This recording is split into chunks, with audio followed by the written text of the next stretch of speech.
कुठे जा व्हिडिओ करायचा कर कर व्हिडिओ करून द्यायचा कर इथं तू आता आहे ना ती मंडळी कसा वाटला परफॉर्मन्स? फॅन्टॅस्टिक ना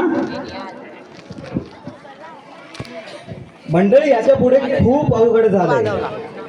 मला असं सिंगल नाही राहायचंय, नवरा रुबाबदार पाहिजे असे म्हणताय. 8वीच्या नियती आणि प्राप्ती सादर करतायत. नवरा रुबाबदार पाहिजे.